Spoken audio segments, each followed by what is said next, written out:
I've been staring out the window for what feels like hours. The view is beautiful, endless stretches of green and blue, the way the sun hits the clouds, creating those soft, pastel colors. There's a kind of serenity to it that seems like it should calm the mind, like it should fill me with peace. But it doesn't. In fact, the longer I stare, the more it feels like the view is mocking me. It's so perfect, so free of the noise that swirls in my head. And the longer I look, the more I realize that the view isn't the problem at all, it's the window.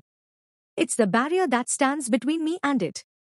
A glass pane that reflects everything I wish I could be, a life I'm watching but can't reach.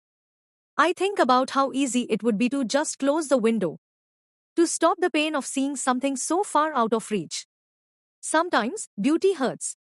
Sometimes, being so close yet so far makes it feel like the world is playing tricks on you. The view is beautiful, yes, but it hurts to see it when you can't touch it, when you're trapped on the other side. So maybe it's time to close the window.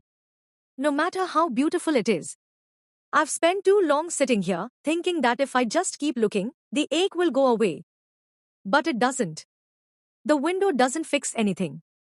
It only highlights the distance between me and what I want. So I'll close it. Not because the view isn't worth admiring, but because sometimes, what you need most isn't the view, it's the peace that comes from letting go of the things that hurt you. And today, this window is one of those things. Maybe I'll open it again when I'm ready, but for now, I'll close it. I need to stop staring at the things I can't have, the places I can't go.